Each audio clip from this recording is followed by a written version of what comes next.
I'm back mga kakunyang na batang. Halina't samahan niyo ako dito sa Angry Bird Este. Nakalimutan ko yung pangalan nito.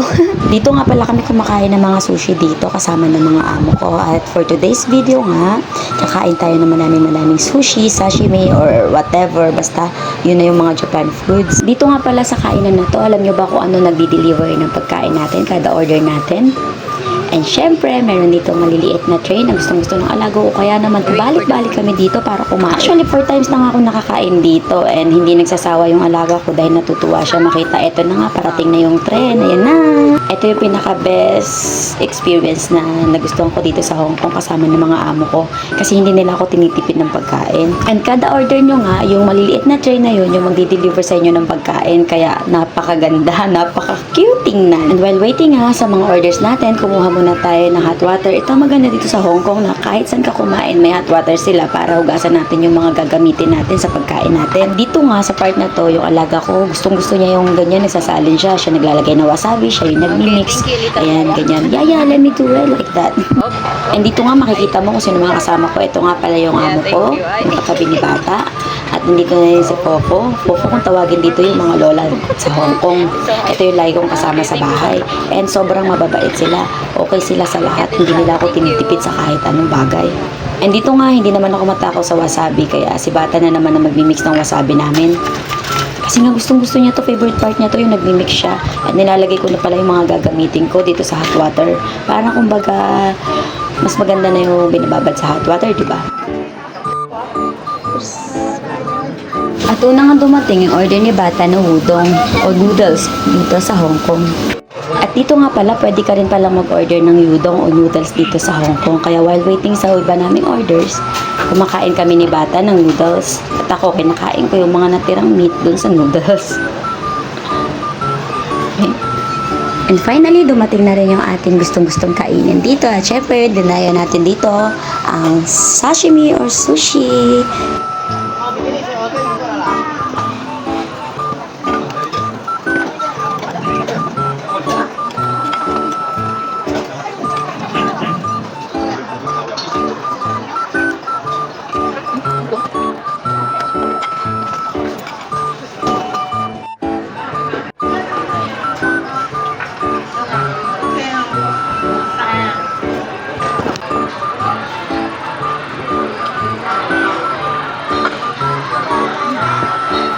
And meron din sila ditong takoyaki. Ayan na nga, sa sobrang takaw mo, day. O, diba? Kahit mainit, sige lang.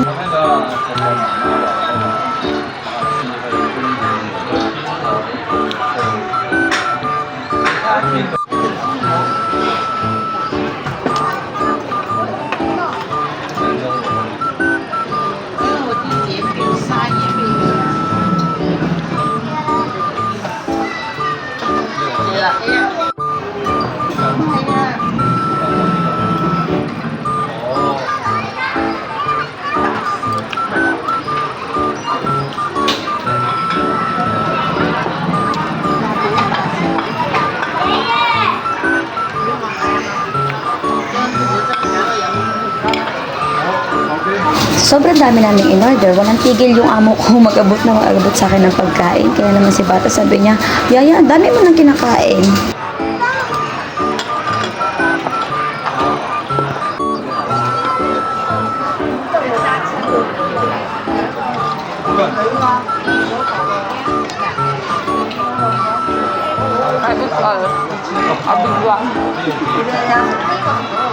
And dito sa part na to, may in-order kaming drinks which is Plum Japan drinks. Sabi ko, bakit walang lasa?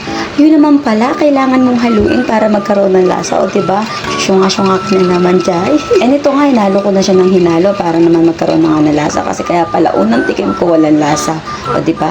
O, tsaka ko na-realize na, okay, kailangan pala talaga siyang i-mix.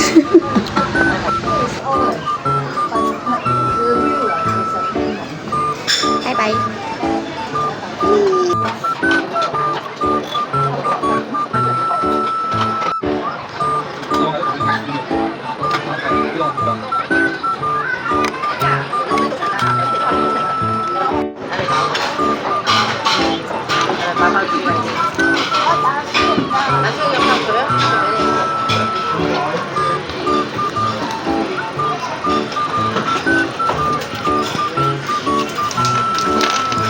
Sa tingin nyo, ilang plato ng sushi na ubos ko? Paki-comment naman. At yun lang po. Maraming salamat.